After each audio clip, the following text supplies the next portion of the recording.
Halo semuanya, kembali di Benang Takdir. Semoga kalian semua selalu dalam keadaan baik ya. Buat kalian yang baru mampir, jangan lupa subscribe dan like kalau kamu suka konten Benang Takdir.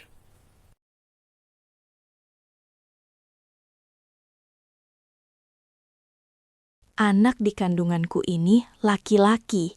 Dia yang paling berhak dapat semua warisan bapak. Teriakan lantang itu menggema di ruang tamu saat tahlilan papa baru saja selesai 7 hari.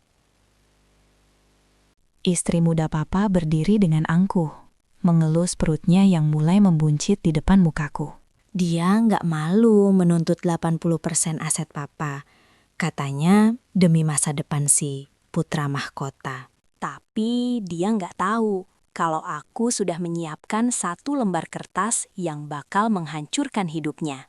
Saat pengacara membacakan hasil tes DNA janin itu, wajahnya yang penuh bedak tebal itu mendadak pucat pasi.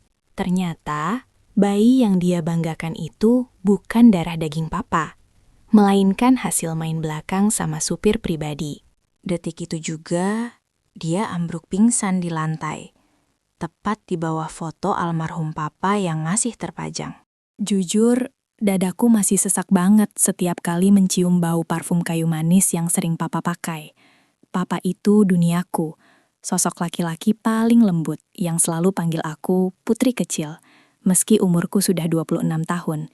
Dunianya papa dulu cuma buat aku dan mama, sampai akhirnya penyakit jantung merenggut mama 2 tahun lalu, dan segalanya berubah jadi mimpi buruk yang gak pernah aku duga. Pasca mama meninggal, papa seperti kehilangan arah. Matanya kosong dan sering melamun di teras rumah KPR kami yang sudah lunas itu. Di saat rapuh itulah muncul Siska, perempuan yang usianya cuma beda setahun dariku, tapi gayanya selangit dengan perhiasan emas yang mencolok mata.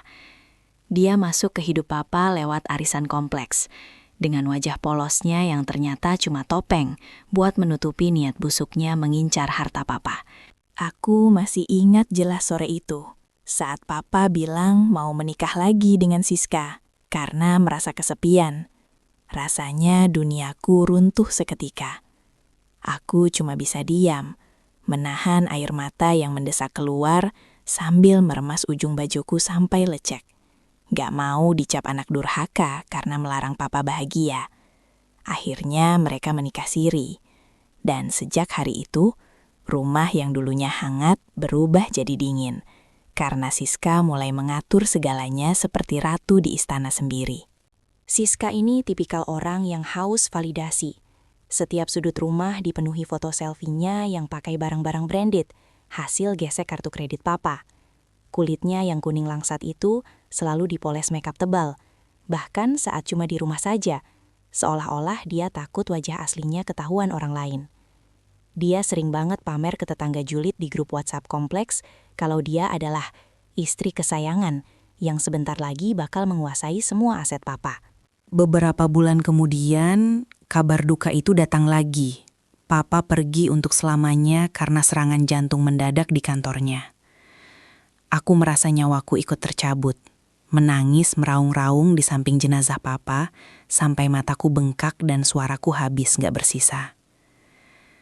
Di saat aku masih berkabung dan memakai baju hitam lusuh, Siska justru sibuk mematut diri di depan cermin, memastikan lipstik merahnya tetap on point di hari pemakaman papa. Selesai acara tahlilan 7 hari, suasana rumah yang harusnya tenang malah mendadak tegang, karena Siska memanggil pengacara keluarga ke ruang tamu. Aku duduk di sofa lama peninggalan mama, sementara Siska duduk di kursi jati besar milik papa, dengan wajah yang sengaja dibuat-buat sedih, tapi matanya berkilat penuh kemenangan. Dia membawa map coklat besar dan membantingnya ke meja dengan kasar, seolah ingin menunjukkan kau dialah penguasa baru di sini. Kita harus bicara soal warisan, sekarang juga. Katanya dengan nada ketus yang bikin telingaku panas. Hilang sudah suara lembut yang dulu dia pakai buat merayu papa. Dia menuntut rumah ini, mobil SUV papa, dan semua deposito yang tersimpan di bank. Katanya itu hak dia sebagai istri yang sah secara agama. Aku cuma bisa mengelus dada, berusaha menahan emosi yang sudah diubun-ubun, melihat betapa teganya perempuan ini menginjak kehormatan papa yang tanah kuburannya saja masih basal. Tanpa rasa malu, Siska berdiri dan mengelus perutnya yang sebenarnya masih rata, sambil menatapku dengan tatapan meremehkan yang tajam banget. Anak di kandunganku ini laki-laki. Dia yang paling berhak dapat semua warisan bapak. Kamu itu cuma anak perempuan yang bakal ikut suami. Teriaknya lantang sampai terdengar ke rumah tetangga sebelah. Aku kaget bukan main. Jantungku serasa berhenti berdetak mendengar pengakuannya kalau dia sedang hamil anak papa. Padahal setahuku papa sudah lama menderita komplikasi. Pikiranku mendadak kacau. Bayangan tentang adik tiri yang bakal lahir dan merampas semua kenangan papa mulai menghantui setiap malamku yang sepi. Aku tahu ada yang gak beres, karena selama ini papa sering curhat padaku. Kalau dia merasa fisiknya makin lemah dan gak mungkin lagi bisa punya keturunan. Tapi Siska begitu yakin. Dia bahkan sudah menyiapkan nama untuk bayi itu dan mulai memesan furnitur bayi yang harganya selangit pakai sisa saldo di tabungan papa. Keanehan mulai muncul saat aku nggak sengaja melihat Siska sering berbisik-bisik di telepon dengan suara pelan sambil masuk ke dalam kamar mandi kalau aku lewat. Dia juga sering memberikan uang tip yang jumlahnya nggak masuk akal ke Mas Jaka, supir pribadi papa yang baru bekerja 6 bulan di rumah kami. Mas Jaka itu orangnya pendiam, tapi tatapannya ke Siska selalu terasa berbeda. Bukan seperti majikan ke bawahan, tapi ada sesuatu yang lebih gelap dan mencurigakan di balik itu semua. Hari-hari setelah pengakuan kehamilan itu, rasanya seperti berjalan di atas duri. Setiap sudut rumah penuh dengan aroma kemenangan Siska yang bikin mual. Dia makin menjadi-jadi, mulai berani menyuruhku keluar dari kamar utama, karena katanya kamar itu harus disiapkan jadi kamar bayi buat si penerus bisnis papa. Aku cuma bisa mengelus dada. Sabar adalah satu-satunya senjataku saat melihat dia dengan santainya membuang beberapa tanaman hias kesayangan almarhum mama dari balkon atas. Kecurigaanku makin memuncak gara-gara masalah sepele, bau parfum. Suatu sore, aku nggak sengaja berpapasan dengan Mas Jaka, supir pribadi papa, di lorong dekat dapur yang agak gelap. Bau parfum maskulin yang sangat tajam dan menyengat tercium dari badannya. Bau yang sangat tidak asing. Karena beberapa menit sebelumnya, aku mencium bau yang persis sama di dalam kamar Siska saat dia sedang mandi. Dadaku tiba-tiba sesak. Rasa curiga yang tadinya cuma percikan kecil, sekarang mulai membakar logikaku. Nggak cuma soal parfum, aku juga sering menemukan mutasi rekening papa yang makin nggak karuan jumlahnya. Banyak tarikan tunai dalam jumlah besar setiap minggu. Pas aku tanya, Siska cuma jawab dengan ketus, kalau itu buat biaya periksa ke dokter spesialis kandungan paling mahal di Jakarta, demi kesehatan putra mahkota. Tapi anehnya, setiap kali jadwal kontrol, dia nggak pernah mau diantar sama aku. Dia selalu bersikeras cuma mau disetir sama Mas Jaka, dengan alasan sudah nyaman. Pernah suatu malam, aku kehausan, dan turun ke dapur buat ambil air minum. Sekitar jam 2 pagi. Suasana rumah sudah sangat sepi. Saat melewati area belakang dekat garasi, aku mendengar suara tawa kecil dan bisikan manja dari dalam mobil SUV papa yang terparkir di sana. Aku mengintip lewat jendela kecil di gudang. Jantungku berdegup kencang melihat bayangan 2 orang yang duduk sangat dekat di kursi kemudi, dan aku sangat yakin itu adalah Siska dan Mas Jaka. Besoknya, aku sengaja iseng tanya ke Bu RT pas lagi beli sayur di depan rumah, sekadar mencari tahu apa ada tetangga yang melihat sesuatu yang janggal. Bu RT yang memang terkenal agak julid itu langsung mendekat dan berbisik kalau dia sering lihat mobil papa keluar malam-malam saat aku sudah tidur. Mbak, hati-hati ya. Supir baru itu kok kayaknya sering banget masuk ke area pribadi kalau Mbak lagi kerja, kata Bu RT yang bikin tanganku gemetar seketika. Siska makin berani menunjukkan kekuasaannya. Dia mulai mengajak teman-teman sosialitanya buat arisan di rumah, padahal tanah kuburan papa belum juga kering. Di depan teman-temannya, dia selalu memuji-muji kebaikan Mas Jaka, yang katanya sigap banget melayani segala kebutuhan bumil. Aku cuma bisa tersenyum kecut di sudut ruangan, memperhatikan bagaimana cara Mas Jaka melirik Siska lewat spion tengah saat mereka mau berangkat.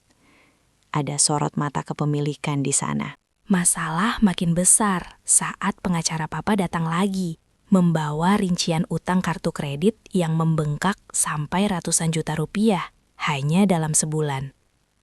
Ternyata, Siska membelikan Mas Jaka jam tangan mewah dan beberapa set pakaian branded, dengan alasan biar supirnya tampil rapi dan gak memalukan keluarga. Aku benar-benar gak nyangka, uang hasil keringat papa selama puluhan tahun dipakai buat memanjakan laki-laki lain di depan hidungku sendiri. Setiap kali aku mencoba menegur atau menanyakan soal pengeluaran itu, Siska selalu pakai kartu sakti, yaitu kehamilannya untuk membuatku merasa bersalah. Kamu ini mau bikin aku keguguran ya? Kamu jahat banget sama adik sendiri cuma gara-gara uang, teriaknya sambil pura-pura meringis kesakitan memegang perut. Drama itu selalu berhasil membuatku mundur, karena bagaimanapun, aku masih berharap kalau bayi itu memang benar-benar darah daging papa. Suatu hari, aku nggak sengaja menemukan struk belanja dari sebuah toko perhiasan di saku celana kerja Mas Jaka yang tertinggal di ruang cuci.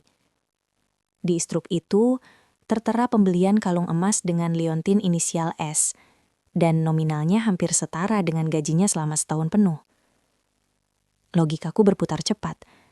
Nggak mungkin seorang supir bisa beli barang semewah itu kalau bukan karena ada donatur tetap yang memberinya modal besar.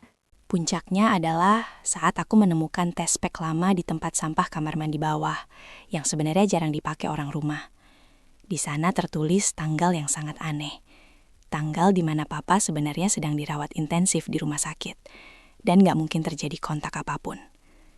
Tanganku dingin, air mataku nyaris tumpah karena rasa kecewa yang luar biasa. Sekarang aku yakin 100% kalau ada kebohongan besar yang sedang dirancang perempuan ular ini. Malam itu aku gak bisa tidur sama sekali. Bayangan tespek di tempat sampah itu terus berputar-putar di otakku kayak kaset rusak. Aku harus cari bukti konkret, bukan cuma sekedar dugaan atau omongan tetangga. Karena kalau aku salah langkah, Siska pasti bakal makin menjadi-jadi. Aku memberanikan diri masuk ke ruang kerja papa yang sekarang sudah dikuasai Siska. Bau parfum menyengat miliknya masih tertinggal kuat di udara yang terasa pengap itu. Aku mulai menggeledah laci meja kerja papa yang kuncinya sudah dirusak paksa. Sepertinya Siska mencari sesuatu yang berharga di sana tempo hari. Di tumpukan kertas paling bawah, aku menemukan sebuah amplop coklat kecil yang sepertinya terselip secara nggak sengaja di balik dokumen asuransi. Pas aku buka, tanganku gemeter hebat, sampai kertas di dalamnya nyaris jatuh. Itu adalah hasil cek kesuburan papa setahun lalu, yang nggak pernah dia kasih tahu ke siapapun. Di surat itu tertulis jelas kalau papa sebenarnya sudah divonis sulit memiliki keturunan lagi, karena kondisi kesehatannya yang terus menurun drastis. Air mataku luruh seketika. Dadaku rasanya seperti dihantam godam besar. Sakit banget membayangkan betapa teganya Siska membohongi papa di masa-masa terakhir hidupnya. Dia bukan cuma mengincar harta, tapi dia sudah mencoreng kehormatan papa dengan membawa benih orang lain ke dalam rumah kami yang suci ini. Belum selesai rasa kagetku, aku menemukan sebuah kunci cadangan dashboard mobil SUV papa yang selama ini selalu dibawa Mas Jaka. Aku mengendap-endap ke garasi, di tengah malam buta, memastikan langkah kakiku nggak terdengar sampai ke lantai atas, tempat Siska tidur pulas.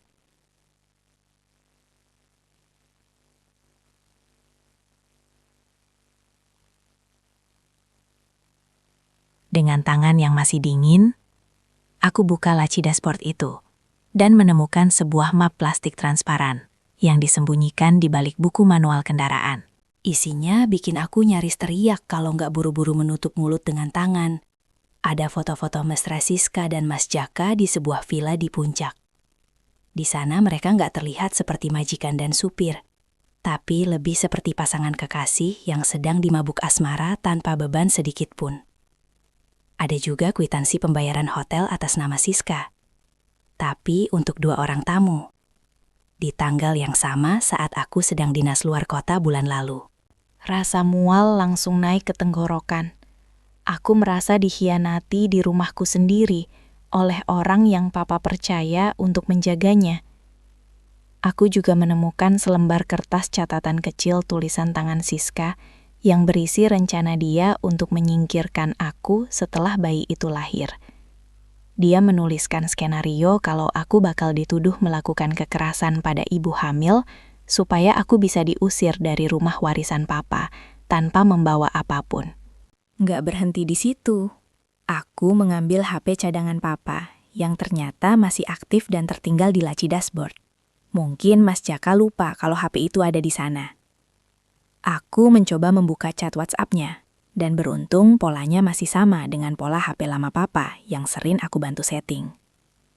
Begitu terbuka, ribuan chat antara Siska dan Mas Jaka masuk. Isinya penuh dengan kata-kata mesra dan rencana busuk mereka untuk menguras harta papa sampai habis. Ada satu chat yang bikin jantungku serasa dicabut paksa. Siska bilang ke Mas Jaka, "Sabar ya sayang, sebentar lagi anak kita lahir. Semua harta si tua itu bakal jadi milik kita berdua." Kalimat itu seperti pisau yang mengiris-iris hatiku. Betapa murahannya perempuan ini memperlakukan almarhum papa hanya sebagai mesin ATM. Dia bahkan berani menyebut bayi di kandungannya itu sebagai anak kita saat bicara dengan si supir pribadi itu di belakang punggungku.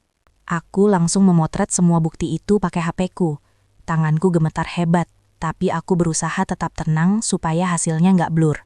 Aku butuh satu bukti pamungkas lagi yang nggak bisa dibantah oleh hukum manapun, yaitu tes DNA yang sah dan legal. Aku tahu Siska baru saja melakukan tes NIPT di laboratorium swasta mahal buat cek kondisi janinnya, dan hasilnya harusnya keluar dalam 1 atau 2 hari ke depan melalui email papa yang masih tertaut di laptop ruang kerja. Aku kembali ke dalam rumah, duduk di lantai ruang kerja yang gelap sambil memeluk lutut. Menangis tanpa suara di bawah sorot lampu jalan yang masuk lewat celah gorden. Hatiku hancur berkeping-keping melihat bagaimana rumah penuh kenangan bersama mama dan papa ini sekarang dikotori oleh skandal yang sangat menjijikan. Tapi di balik rasa sedih itu, ada api amarah yang mulai menyala. Aku bersumpah gak akan membiarkan Siska dan supir itu tertawa di atas penderitaan keluargaku. Pagi itu, suasana rumah mencekam banget. Udara rasanya berat buat dihirup. Padahal matahari lagi terik-teriknya. Siska sudah duduk di meja makan dengan gaya angkuh, memakai dress hamil bermerek yang harganya mungkin setara gaji guru honorer setahun. Dia menatapku sinis sambil mengaduk teh. Seolah-olah dia sudah memenangkan segalanya. Padahal aku sudah memegang bom waktu di dalam kantong tasku, yang siap diledakkan kapan saja. Pengacara keluarga Pak Burhan datang membawa tas kerja kulitnya yang sudah tua. Wajahnya kelihatan serius banget pagi itu. Siska langsung menyambut dengan senyum lebar yang dipaksakan. Pura-pura menyeka air mata pakai tisu, seolah dia janda paling merana sedunia. "Pak, tolong segera urus balik nama rumah ini atas nama saya dan calon putra mahkota ini ya. Saya nggak mau anak saya lahir tanpa kejelasan aset," ucapnya tanpa tahu malu. Aku cuma diam, duduk di seberangnya sambil menatap lurus ke matanya yang penuh kelicikan itu. Rasa muakku sudah sampai ke ubun-ubun. Pak Burhan mengeluarkan map biru. Dia berdeham pelan sebelum membacakan rincian wasiat papa yang sebenarnya sudah aku diskusikan sebelumnya. Siska langsung memotong pembicaraan dengan suara melengking. "Nggak usah banyak basa-basi, Pak. Saya hamil anak laki-laki. Sesuai hukum adat dan agama, dia yang paling berhak dapat jatah terbesar." "Anak siapa yang kamu maksud, Siska?" tanyaku dengan nada tenang tapi dingin, yang seketika bikin suasana ruang tamu jadi sunyi senyap.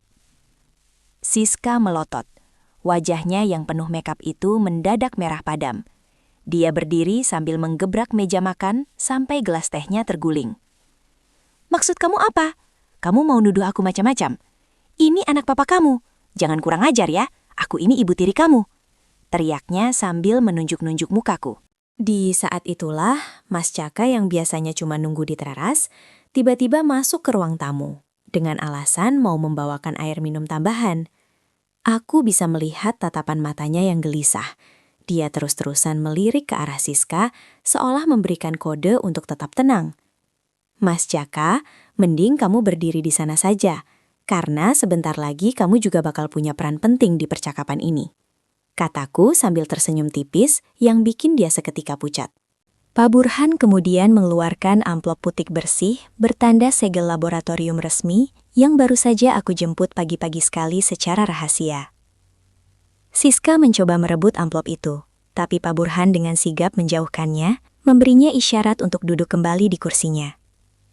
Ini adalah hasil tes DNA prenatal yang dilakukan secara mandiri oleh Mbak Putri menggunakan sampel dari almarhum Bapak yang sudah disimpan sebelumnya. Jelas Pak Burhan dengan suara berwibawa. Begitu Pak Burhan membacakan kalimat probabilitas ayah biologis 0,00%, Siska langsung terdiam 1000 bahasa. Mulutnya menganga lebar, seperti orang yang lupa cara bernapas. Aku mengeluarkan HP-ku, memutar rekaman suara percakapan mereka di dalam mobil malam itu, yang isinya rencana busuk buat menguras harta Papa. Sayang, sebentar lagi anak kita lahir. Semua harta si tua itu bakal jadi milik kita berdua. Suara Siska menggema di ruang tamu lewat speaker HP-ku. Wajah Siska yang tadi merah padam sekarang berubah jadi seputih kertas. Tangannya gemetar hebat sampai dia harus berpegangan pada pinggiran meja. Mas Jaka yang berdiri di sudut ruangan gak kalah panik. Dia berkali-kali menyeka keringat dingin yang mengucur deras di dahinya, meskipun AC ruang tamu sedang dingin-dinginnya. Itu fitnah. Rekaman itu editan. Kamu sengaja mau menjatuhkan aku karena kamu rakus harta, kan? Teriak Siska histeris. Tapi suaranya sudah terdengar parau dan pecah.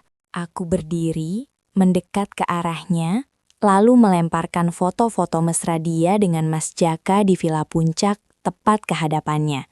Sampai foto-foto itu berserakan di lantai. Buktinya sudah lengkap, Siska. Tes DNA nggak bisa bohong. Rekaman suara ini sah. Dan foto-foto ini adalah bukti pengkhianatanmu di belakang Papa. Kataku dengan suara yang bergetar karena menahan amarah yang sudah meledak. Dia nggak bisa mengelak lagi. Semua topengnya hancur berkeping-keping di depan pengacara dan beberapa tetangga yang mulai mengintip dari pagar. Tiba-tiba, Siska memegang perutnya dan berakting pingsan. Tubuhnya merosot ke lantai dengan dramatis, tepat di depan Pak Burhan, yang cuma bisa geleng-geleng kepala. Mas Jaka bukannya menolong, dia malah mundur perlahan ke arah pintu keluar. Matanya liar mencari jalan kabur karena takut diamuk massa yang mulai berkumpul di depan rumah. Di saat Siska tergeletak di lantai, aku merasa beban berat di pundakku terangkat. Tapi hatiku tetap perih, karena Papa harus dikhianati sehina ini. 6 bulan berlalu sejak drama di ruang tamu itu. Dan hidupku sekarang terasa jauh lebih tenang, meskipun tanpa sosok Papa di sisi. Rumah yang dulu penuh dengan aroma parfum Siska yang menyengat, kini sudah kembali hangat dengan wangi masakan rumah dan bunga-bunga segar di teras. Aku berhasil mempertahankan semua warisan Papa lewat jalur hukum yang sah, karena pengadilan memutus bahwa Siska tidak berhak atas sepeser pun harta Papa, akibat terbukti melakukan penipuan dan perzinaan. Siska yang dulu pingsan secara dramatis itu ternyata cuma akting, supaya nggak langsung diseret ke kantor polisi hari itu juga. Tapi sial baginya. Begitu dia sadar di rumah sakit, Mas Jaka sudah hilang bak ditelan bumi, membawa kabur sisa perhiasan emas yang pernah Siska beli pakai uang Papa. Dia benar-benar kena batunya, ditinggal kabur oleh laki-laki yang dia puja-puji sebagai bapak dari anaknya. Padahal dia sudah mengorbankan segalanya demi supir pribadi itu. Terakhir aku dengar kabar, Siska harus pulang ke kampung halamannya dengan menanggung malu yang gak akan hilang seumur hidup. Karena berita perselingkuhannya sudah viral di grup WhatsApp warga. Dia sekarang kabarnya tinggal di rumah kontrakan sempit dan harus bekerja serabutan demi menghidupi dirinya sendiri dan calon bayinya yang gak berdosa itu. Tidak ada lagi gaya glamor atau barang branded. Yang tersisa hanyalah penyesalan mendalam karena sudah serakah dan mengkhianati ketulusan almarhum Papa. Mas Jaka sendiri ternyata nggak jauh lebih beruntung. Dia tertangkap polisi di pelabuhan saat mau kabur keluar pulau, karena ternyata dia juga terlibat penggelapan dana kantor sebelumnya. Dia sekarang mendekam di penjara, kehilangan kebebasannya, dan gak punya siapapun yang peduli, termasuk Siska yang sangat dia manfaatkan dulu. Karma memang gak pernah salah alamat. Mereka yang menabur badai sekarang harus siap menuai kehancuran yang mereka buat sendiri. Aku pun memutuskan untuk menjual rumah lama itu, karena terlalu banyak kenangan pahit yang tersisa. Lalu membeli sebuah unit apartemen yang lebih praktis buatku. Dengan sisa uang warisan papa, aku mendirikan sebuah yayasan kecil untuk membantu anak-anak yatim piatu yang kesulitan biaya sekolah. Sesuatu yang dulu selalu jadi impian papa, tapi belum sempat terlaksana. Aku yakin papa di sana pasti bangga melihatku bisa berdiri tegak dan menggunakan harta ini untuk jalan yang benar. Setiap minggu, aku masih rajin mengunjungi makam papa dan mama, membawakan bunga sedap malam kesukaan mereka, dan mendoakan kedamaian bagi jiwa mereka. Di sana, aku sering bercerita dalam hati kalau aku baik-baik saja, dan sudah memaafkan masa lalu. Meskipun bekas lukanya tetap ada. Aku belajar satu hal penting. Harta memang bisa dicari, tapi kehormatan dan kejujuran adalah sesuatu yang kalau sudah hilang, gak akan bisa dibeli dengan uang miliaran sekalipun. Para tetangga yang dulunya sempat terpengaruh omongan manis Siska, sekarang malah berbalik mendukungku dan sering mengirimkan makanan ke tempat tinggalku yang baru. Mereka bilang, mereka gak nyangka perempuan yang kelihatan alim dan lemah lembut seperti Siska bisa punya hati sebusuk itu sampai tega membohongi orang yang sudah sangat baik padanya. Aku cuma tersenyum menanggapi itu, karena aku tahu kebenaran pada akhirnya akan selalu menemukan jalannya sendiri, sekuat apapun kita menutupinya.